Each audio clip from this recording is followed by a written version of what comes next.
ఇల్లు కట్టడం అంటే ప్రతి పేదవాడికి ఒక కళ. అందులోనూ మహిళల పేరు మీద ప్రభుత్వం ఇల్లు కట్టిస్తుందంటే ఇది కాస్త భరోసాగానే ఉంటుంది. తెలంగాణలో రేవంత్ రెడ్డి గారు ముఖ్యమంత్రిగా వచ్చాక కొత్తగా ప్రవేశపెట్టిన ఇంద్రమ్మ ఇళ్ల పథకం చాలా మందికి ఇంటి కలనైతే నిజం చేస్తుంది.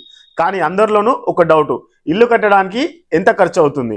ఈ రోజు మనం ఆ విషయం గురించి అయితే క్లియర్గా అయితే ఎక్స్ప్లెయిన్ అయితే చేశాను. అసలైన లెక్కలతో మాట్లాడుకుందాం. ఇంద్రమ్మ ఇల్లు అంటే సుమారు 375 నుంచి 400 స్క్వేర్ ఫీట్ల వరకు అయితే ఇల్లు అయితే ఉంటుంది. ఒక బెడ్రూము, ఒక హాలు, ఒక కిచెను, ఒక బాత్రూమ్ కలిపి ఒక సాధారణ 1 BHK హౌస్ అండి. ఇలా కట్టించుకోవాలంటే ఏమేమి అవసరం ఉంటుంది, ఎంత ఖర్చు అవుతుంది, నేను మీకు క్లియర్గా అయితే ఎక్స్ప్లెయిన్ చేస్తాను. మన ఛానల్ని సబ్స్క్రైబ్ అయితే చేసుకోండి, వీడియోకి అయితే ఒక లైక్ అయితే ఇచ్చేసేయండి. మొదటిగా మనకు కావాల్సింది ఇటుకలు. సుమారు 7000 ఇటుకలు అయితే అవసరం ఉంటాయి. ఒక దాని రేటు 9 రూపాయలు అయితే ఉంటుంది. మొత్తం మనకి 63,000 రూపాయలు అయితే మనకి ఇటుకలకైతే అవసరం ఉంటాయి. సిమెంట్ ఒక 100 బ్యాగులు అయితే అవసరం ఉంటుంది. ఒక్క బ్యాగు సుమారు 370 రూపాయలు అయితే ఉంటుంది. దానికి 37,000 రూపాయలు అయితే అవసరం ఉంటుంది. సుమారు స్టీల్ అయితే మనకి 0.8 టన్నుల అవసరం అయితే ఉంటుంది. దానికి గాను మనకి 65,000 రూపాయల వరకు అయితే ఖర్చు అయితే వస్తుంది. ఇసుక మొత్తం కలిపి మనకి 30,000 రూపాయల ఖర్చు అయితే అవుతుంది. లేబర్ ఖర్చు అన్ని పనులు కలుపుకొని మనకి 70,000 రూపాయల వరకు అయితే అవుతుంది. ఇంటి నిర్మాణంలో వాడే బాత్రూమ్ ఫిట్టింగ్స్, ట్యాంకులు, పైపులు ఇవన్నీ మనకు కలుపుకొని 20,000 రూపాయలు అయితే అవుతూ ఉన్నాయండి. ఎలక్ట్రికల్ వర్క్స్, వైరింగ్, స్విచ్ బోర్డులు అన్ని కలుపుకొని మనకి బల్బులతో సహా 15,000 రూపాయలు అయితే అవుతుంది.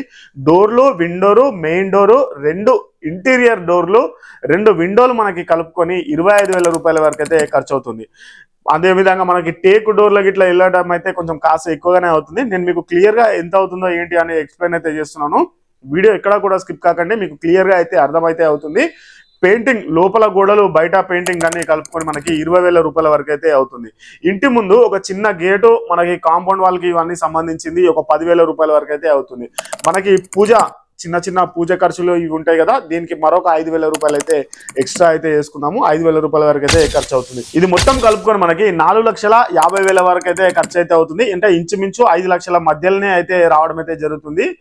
అది కూడా బేసిక్ మెటీరియల్ వాడితేనే, అంటే సాదా సీదాగా మెటీరియల్స్ తో నిబంధనలు పాటించి పర్ఫెక్ట్ గా పనిచేస్తే మనకి 4.5 లక్షల నుంచి 5 లక్షల వరకు అయితే రావడం అయితే జరుగుతుంది.